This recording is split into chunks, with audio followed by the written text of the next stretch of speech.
Shalom Bapak Ibu Saudaraku sekalian. Masih terus sukacita dan damai Natal ada di tengah-tengah kita, amin. Siapa yang diberkati di bulan ini? Amin, amin.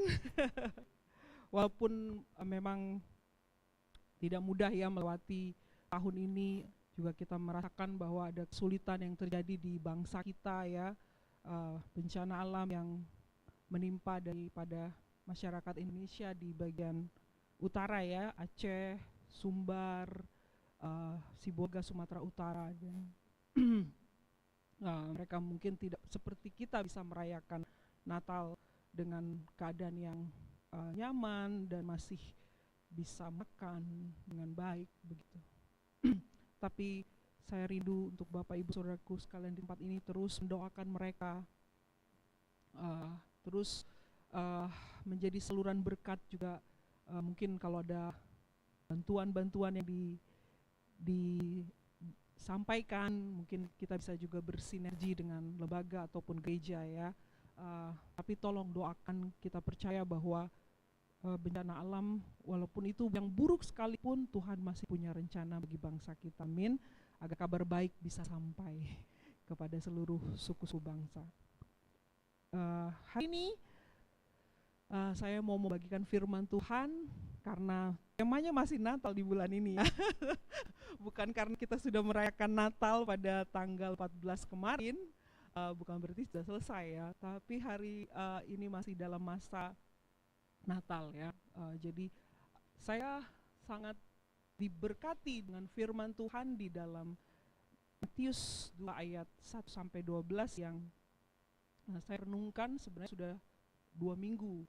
Waktu saya bicara sama Pak Jeffrey, saya sudah siapkan ini dari 2 minggu yang lalu. Jadi dan saya sangat dalam mendapatkannya ya buat saya pribadi. Dan saya rindu apa yang saya dapatkan pada pagi hari ini, pada 2 minggu ini bisa Bapak Ibu Saudariku juga mendapatkannya dan menjadi berkat.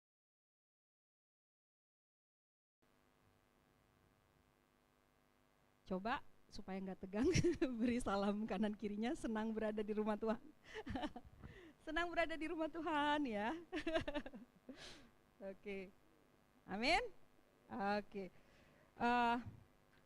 mari kita buka natsnya, Matius 2 ayat 1-12. Yang pria baca ayat yang ganjil, yang wanita baca ayat yang genap. Kita akan mulai. Sudah semua di situ? Bisa dengar suara saya dengan jelas ya? Baik. Yang pria.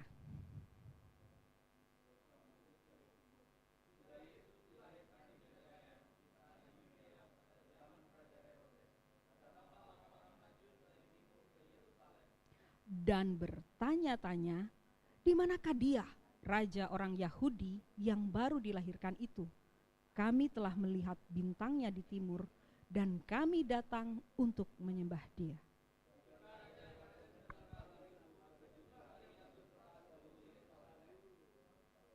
Lalu dikumpulkannya semua imam, kepala, dan ahli Taurat bangsa Yahudi, keterangan dari mereka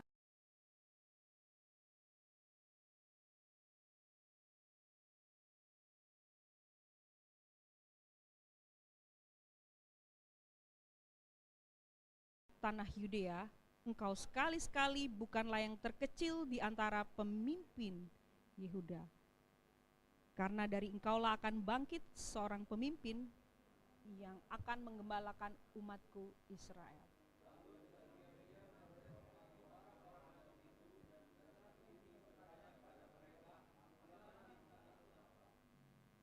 Kemudian ia menyuruh mereka ke Betlehem. Katanya, pergilah dan carilah anak itu dengan teliti. Kabarkanlah kepadaku supaya aku pun datang menyembah dia.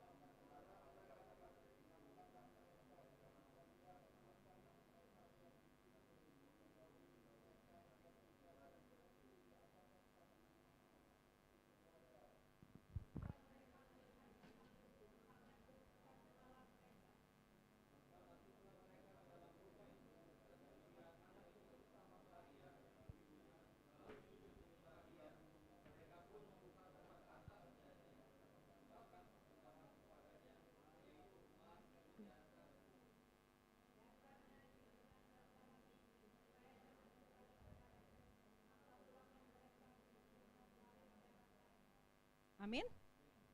Ya, ini cerita yang sangat indah mengenai kelahiran Yesus ya. Jadi orang Majus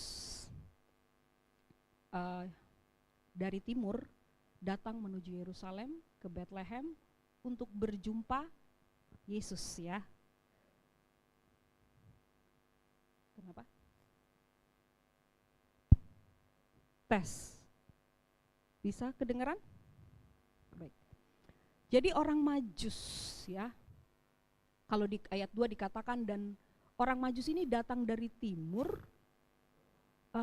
Orang Majus ini kemungkinan kalau di dalam ini ya, dia orang yang berasal dari Persia atau juga mungkin dari Babel atau dari Arab ya. Itu asal usul dari orang Majus ya. Jadi dia mengacu kepada orang bijak. Jadi kemungkinan dia bisa orang Babel, orang Persia, belum tahu persis ya apa tapi daerah timur ya. Lalu ke Yerusalem dengan karena dia juga mereka ini ahli perbintangan dan mereka mendapat tanda ada bintang ya. Ya. Nah, bintang itu membuat mereka bertanya karena dari ininya mereka, pemahaman mereka, pengetahuan mereka, bintang itu menunjukkan akan lahirnya seorang raja. Dan mereka sangat antusias, mereka sangat ingin untuk menemui sang raja itu. Ya, kita lihat kan, mereka bertanya-tanya di manakah dia raja orang Yahudi yang baru dilahirkan itu. Kami telah melihat bintangnya di timur dan kami datang untuk menyembah dia. Ini perkataan yang pertama, mereka mau datang tapi bukan hanya untuk datang, tapi mereka mau menyembah dia. Itu yang menjadi tujuan dan maksud mereka. Amin. Orang Majus datang dari jauh mengikuti bintang. Dan ketika mereka menemukan Yesus, mereka tidak hanya melihat saja, wah ini dia rajanya, bukan.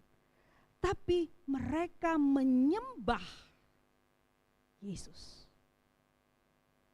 Mereka datang menyembah, di dalam bahasa Yunani, kata untuk menyembah itu adalah proskuneo.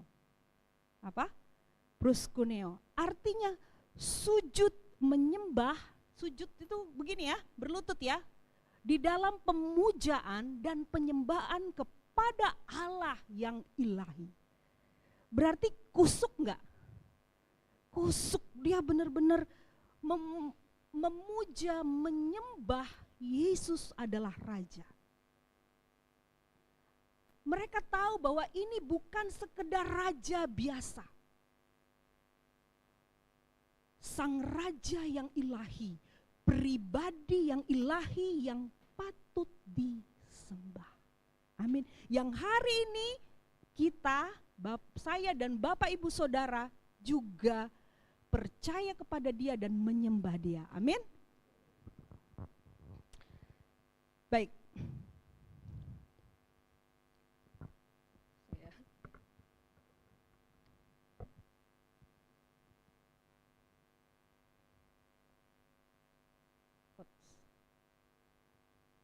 Orang Majus datang, bukan hanya datang, tapi menyembah. Orang Majus datang dari jauh. Mereka mencari dan menemukan Yesus. Mereka sujud dan memberikan persembahan. Ya, Matius 2 ayat 11, mereka masuk ke dalam rumah itu dan melihat anak itu bersama Maria ibunya. Lalu sujud menyembah dia. Mereka pun membuka tempat harta bendanya dan mempersembahkan persembahan kepadanya, yaitu emas, kemenyan, dan mur. Itu dupa itu kalau di dalam terjemahan TB2 itu adalah dupa, kalau yang lama kemenyan ya. Jadi sedikit ini ya. Kalau bisa semua sudah punya TB2 ya jemaat Tuhan ya, supaya kita seragam ya. Nah, respon orang Majus, dia datang untuk menyembah dia. Nah, bagaimana Natal ini adalah tentang bagaimana kita merespon kepada Sang Raja. Bukan hanya kita merayakan bergembira dia datang, Yesus datang ke dunia ini, bukan. Tapi bagaimana kita meresponi kedatangan Yesus, kelahiran Yesus sebagai Raja kita di dunia ini. Amin.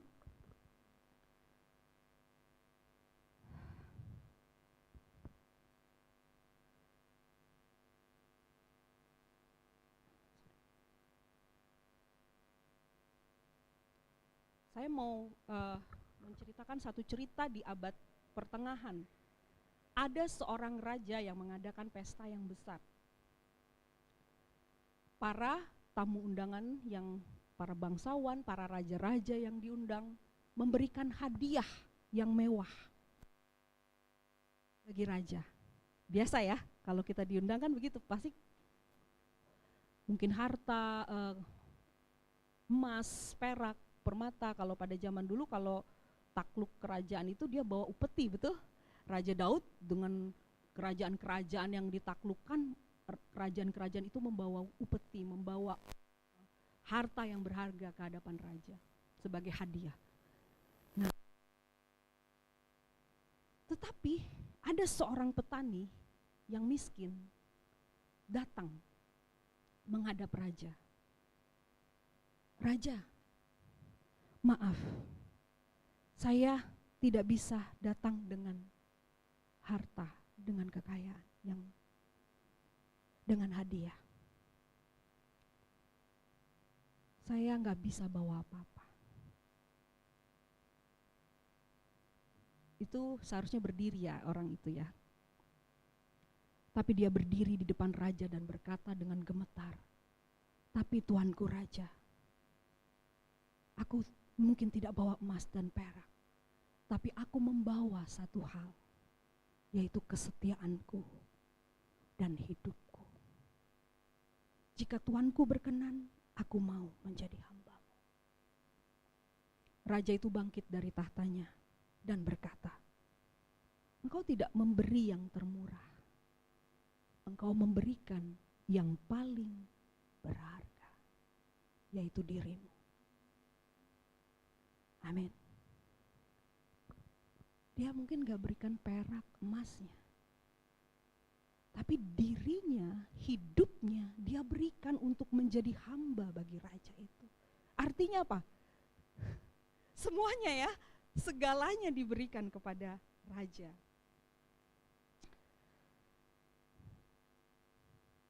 Kita kembali kepada orang Majus. Orang Majus datang menyembah Yesus. Dan dia nggak datang dengan tangan yang kosong. Mereka datang dengan mempersembahkan emas, mempersembahkan kemenyan, mempersembahkan mur. Apa sih maksudnya ya? Kenapa ya orang Majus ini mempersembahkan emas, kemenyan, dan mur? Mereka kalau di ayat yang kedua tadi kan ngomong belum ketemu Yesus ya. Kami akan sujud menyembah. Tapi ketika di ayat 11 mereka enggak ngomong aja, tapi orang Majus ini menyatakannya. Mereka masuk ke dalam rumah itu dan melihat anak itu bersama Maria ibunya, lalu sujud menyembah dia. Mereka pun membuka tempat harta bendanya dan mempersembahkan kepadanya, yaitu emas, dupa, dan mur. Emas, kemenyan, dan mur. Kalau kita lihat tadi ya gambarnya, mereka memberikan. Mereka enggak cuma ngomong aja pada awalnya, tetapi ketika mereka berjalan dalam perjalanan yang jauh, Mereka membutuhkan waktu mungkin lebih berbulan ya. Dan mereka melakukannya ketika mereka bertemu bintang itu dan mereka bertemu anak itu, Yesus. Mereka tahu bahwa Yesus adalah sang raja yang ilahi, pribadi yang ilahi. Mereka sujud menyembah. Dibuktikan, amin. Bukan hanya dengan perkataan, gak cuma omdo aja. Mereka ngomong dan mereka melakukannya. Amin. Mereka sujud menyembah. Orang Majus mempersembahkan yang terbaik. Kita membacanya dalam perikop ini dan kita mau belajar.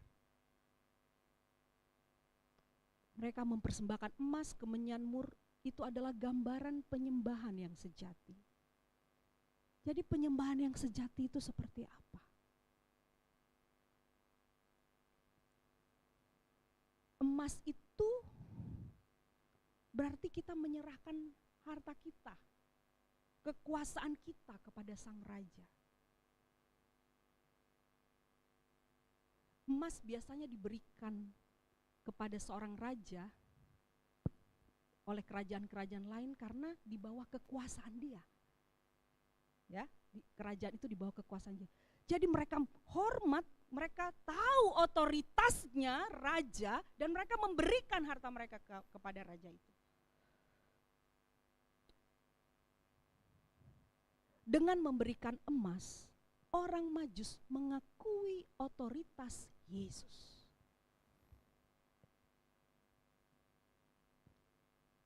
Bagaimana dengan kita? Apakah kita mengakui bahwa Yesus sang raja itu adalah otoritas kita di dalam kehidupan kita, di dalam seluruh area hidup kita? Apakah kita menyembah Yesus dengan menyerahkan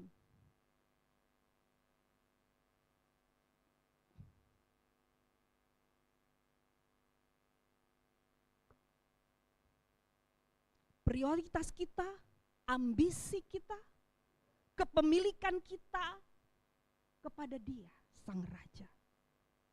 Apapun yang menguasai hati kita harus diletakkan di bawah pemerintahan Kristus. Apakah emas kita hari ini? Waktu kita? Uang dan harta kita? Ambisi? Atau keputusan-keputusan yang penting di dalam hidupmu? Yang kamu kadang mau hanya itu, ini aku. Tapi ketika kita menyembah Dia, ketika kita sujud di hadapannya, kita tahu bahwa Dia otoritas ilahi kita. Kita menyerahkan, waktu kita menyembah Dia, kita menyerahkan semua di dalam kehidupan kita bahwa Yesuslah adalah Raja. Amin. Penyembahan sejati dimulai ketika kita berkata bahwa Yesuslah, Engkaulah Raja. Semua yang kumiliki ada di bawah pemerintahan. Bukan milik kita. Inilah yang dilakukan orang Majus. Orang Majus ini orang yang pintar, wise man dibilang, orang yang bijaksana, orang yang tahu perbintangan, ahli perbintang. Dia bukan orang sembarangan dan mereka punya harta yang dipersembahkan. Tapi mereka rela dari jauh, pergi dari timur menuju Yerusalem, ke kota Bethlehem yang kecil. Tapi dari situ lahir, dibilang, pemimpin yang ilahi. Amin. Dan mereka sujud, mereka hormat. Saya tuh bayangin waktu saya merenungkannya tuh, waktu mereka datang dan sujud menyembah, saya merenungkan, begini ya, di hadapan Tuhan mereka begitu hormat. Mereka begitu totalitas sama Tuhan. Mereka tahu otoritasnya Tuhan.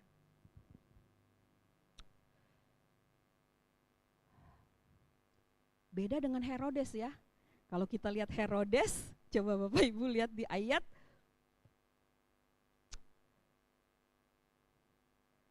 7 ya. Herodes memanggil orang-orang Majusi itu dengan teliti, bertanya kepada mereka kapan bintang itu tampak. Kemudian ia menyuruh mereka ke Bethlehem, katanya pergilah cari anak itu dengan teliti dan segera sesudah kamu menemukan dia, kabarkanlah kepadaku supaya aku pun datang menyembah dia. Ini sangat berbeda ya. Herodes dan orang Majus. Dia menyembah karena takut kehilangan otoritasnya.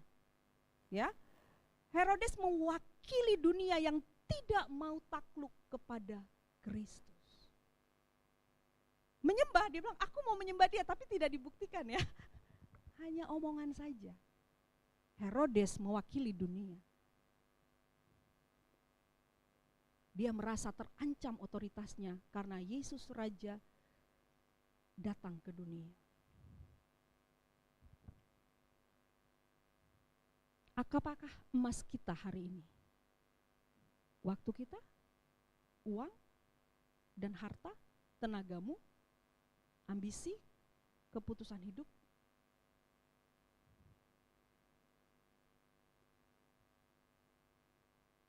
Mari, waktu kita menyembah Dia,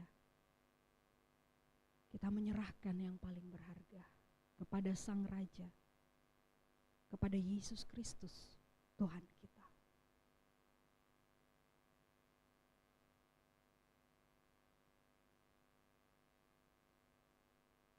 Yang kedua,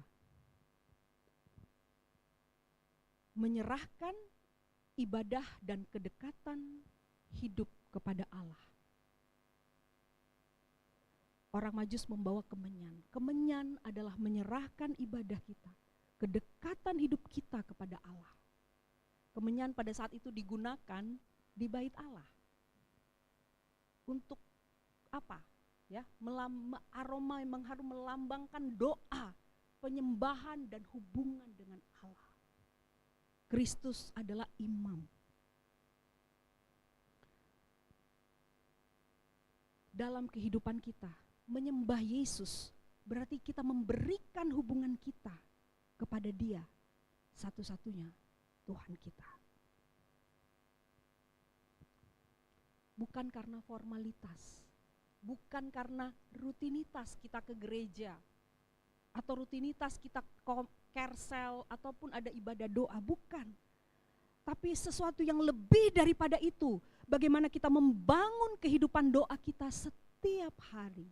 Membangun hubungan kita, kedekatan kita dengan Allah ketika kita merenungkan firman Tuhan setiap hari. Itulah kehidupan menyembah yang sejati. Amin.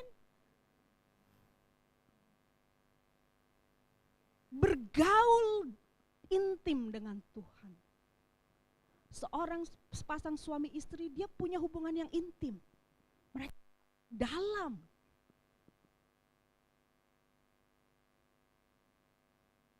Tahu dari cara marahnya, bahasa tubuhnya, tahu kalau istrinya sedang marah atau suaminya sedang marah, betul?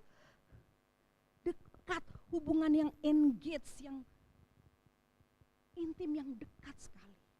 Seharusnya kita dengan Allah juga begitu. Kita memiliki hubungan yang dekat dengan Dia.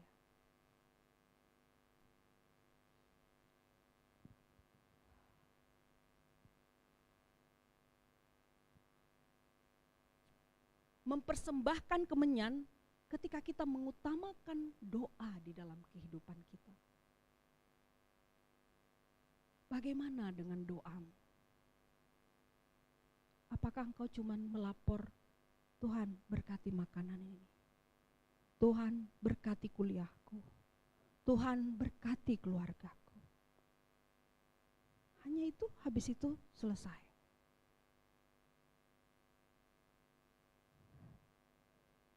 Apakah dekat dengannya setiap hari? Mungkin engkau di motor, mungkin engkau di mobil, mungkin engkau di kamar mandi, mungkin engkau di tempat jualanmu, di tempat pekerjaanmu. Masih enggak berbicara dengan Tuhan?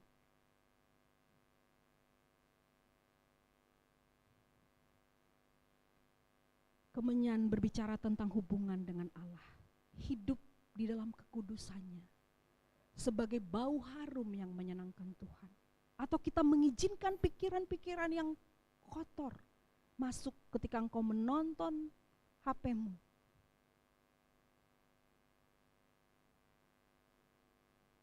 Ketika engkau memegang gadget dan scroll dan tanpa engkau sadar sebenarnya lebih banyak masuk apa yang kau lihat di HP-mu daripada firman Allah. Penyembahan yang sejati berbicara mengenai ibadahmu, hubunganmu, kedekatanmu dengan Allah. Amin.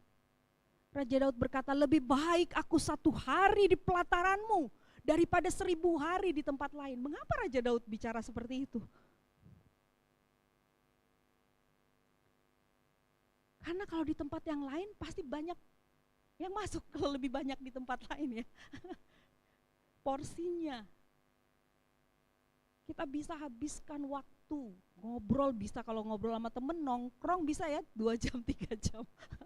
Ngobrolnya dari A sampai Z. Tapi bagaimana waktu kita intim, melekat dengan Tuhan, menikmati Tuhan, bukan cuma sekedar baca Alkitab, baca kayak koran atau baca berita, ini sesuatu yang dalam dengan Tuhan. Menikmati pribadinya, menikmati kasihnya. Itulah dia datang ke dunia ini untuk saya dan saudara.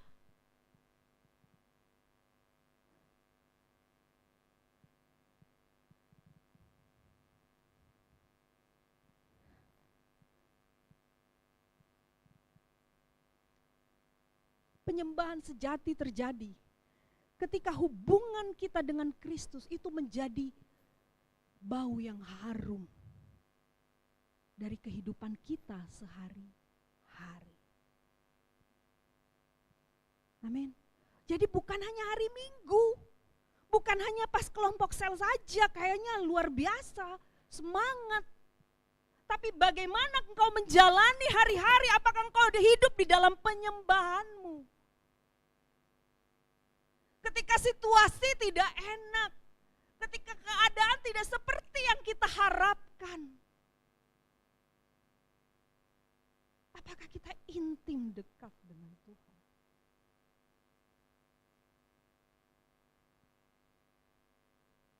Amin. Ibadah bukan hari Minggu. Oke, karena hari Minggu saya kalau tidak ke gereja, Pak Jeffrey pasti akan absen, akan saya tanya saya kemana minggu lalu. Bukan itu ya. Tetapi kita tahu bahwa kita perlu beribadah kepada Tuhan. Karena kita rindu dekat dengan Tuhan, rindu dekat umat Tuhan untuk bersama-sama menyembah Tuhan, memuji Tuhan dan mendengar firman Tuhan. Amin. Jadi kemenyan yang dibawa oleh orang Majus itu berbicara mengenai hubungan dengan Tuhan. Amin. Ketiga, penyembahan sejati adalah menyerahkan penderitaan dan seluruh hidupmu kepada Allah. Makanya orang Majus kasih mur ya. Mur itu sebenarnya sesuatu untuk minyak pengawet, untuk balsam seperti jenazah, ya.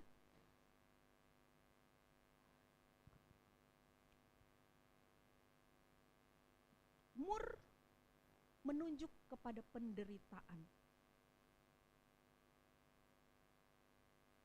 Penderitaan Kristus, kematiannya mencerminkan penyerahan total Kristus sebagai juru selamat untuk menebus kita semua.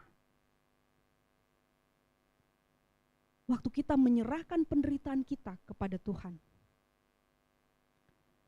ketika kita tetap taat di dalam perjalanan yang tidak kita mengerti, ketika kita taat memikul salib kita setiap hari, Mungkin salib kita bisa macam-macam ya, setiap orang berbeda-beda salibnya. Mungkin salibnya waktu kemarin Yobel persiapan ujiannya. Wah, mungkin salibnya tiba-tiba kita harus mengalami sakit. Mungkin pikul salibnya kita harus mengalami aniaya waktu kita mengikut Kristus. Tapi Tuhan bilang pikul salib. Mungkin panggilan pelayanan yang menuntut pengorbanan, kita harus bayar harga. Tapi itulah penyembahan kita di hadapan Allah. Penyembahan sejati bukan hal yang indah saja. Tetapi waktu kita di dalam masa sulit sekalipun, waktu kita di dalam kepahitan, ataupun pengorbanan, tapi semuanya diserahkan untuk kemuliaan Tuhan. Amin.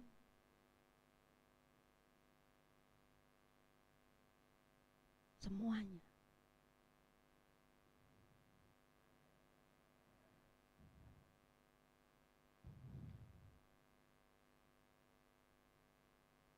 Orang Majus datang dengan memberikan emas, kemenyan, dan mur. Maksudnya di dalam kehidupan kita, yang pertama, apakah kita berikan yang paling berharga di dalam kehidupan kita? Emas kita, yang menjadi persembahan hidup kita. Apakah kita memberikan kemenyan, yaitu penyembahan dan hubungan kita dengan Allah? Yang ketiga, mur, apakah kita memberikan seluruh hidup kita, termasuk penderitaan kita, kepada Allah? Ini bulan Natal. Natal bukan sekedar perayaan, bukan sekedar kita pakai baju baru, atau kita makan enak, atau dengan hiruk pikuk dengan banyak kegiatan-kegiatan Natal. Tapi bagaimana Natal ini? Respon kita ketika kita menyambut kelahiran Yesus. Kita menyembah Dia. Kita mempersembahkan yang berharga bagi Allah sebagai otoritas kita, Sang Raja. Kita juga memberikan kemenyan kita, penyembahan kita lebih lagi. Ini sudah mau akhir tahun, kita rindu bahwa tahun depan kita akan lebih lagi dekat dengan Tuhan. Amin. Bapak, Ibu, saudara-saudariku sekalian, orang Majus tidak menempuh perjalanan panjang hanya untuk mengetahui lokasi Yesus. Mereka mencari Dia untuk menyembah. Jangan hanya mau datang ke gereja, aku mau tahu Yesus, tapi kita gak mau menyembah Dia. Amin. Mereka mencari Dia untuk menyembah, dan ketika menemukannya mereka sujud dan memberikan yang terbaik. Hari ini Yesus tidak meminta emas secara fisik kepada saya dan saudara, atau kemenyan yang asli, atau mur yang mahal. Tapi Ia meminta lebih jauh dari itu semua di dalam hidup saya dan saudara. Mungkin selama ini kita hanya datang, tapi belum menyembah. Kita hanya datang ke gereja untuk absen saja. Karena nanti pemimpin sel saya, Pak Aming dan Bu Aya, akan bertanya kemana hari Minggu tadi. Kita hanya datang, tapi belum menyembah. Mungkin selama ini kita mengenal Yesus, tetapi belum menyerahkan emas kita yang paling berharga. Kita selalu keep Tuhan yang ini, jangan.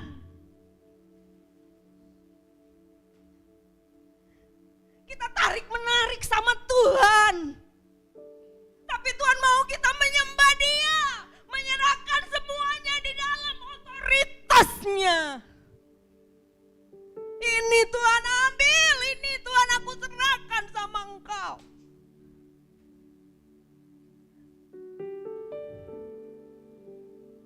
Mungkin kita dalam memberikan kemenyan, keintiman dan kedekatan kita sangat kurang. Kita lebih banyak di gadget kita. Kita lebih banyak kongko-kongko. Tapi kita enggan dekat Dia. Kita lebih banyak menerima informasi saja, tanpa mengenal pribadi Dia di dalam keintiman dan kedekatan kita dengan Tuhan.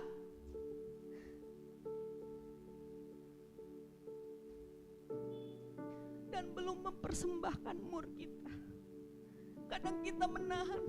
Kita merasa Tuhan tidak sanggup menerima kesulitan dan kepahitan kita. Tapi Tuhan bilang, mari menyembah. Ayo. Yang letih, lesu dan berbeban berat, aku memberikan kelegaan kepadamu. Hari ini Sang Raja memanggil kita. Anakku, datanglah dan serahkan hidupmu kepadaku. Saya mengundang kita yang rindu mempersembahkan hidupmu sepenuhnya kepada Yesus. Untuk mengambil langkah iman. Tuhan, aku mau Engkau menjadi Rajaku. Tuhan, ini emas kehidupan. Tuhan, aku mau kembali membangun hubunganku dengan Engkau. Tuhan, aku mau menyerahkan bagian yang pahit di dalam kehidupanku. Jika itu kerinduan Bapak, Ibu, Saudara pada pagi hari ini, mari buka hatimu. Mari angkat tangan di hadapan Allah. Dan katakan di dalam hatimu, ini waktumu dengan Dia. Ini waktumu menyembah Dia.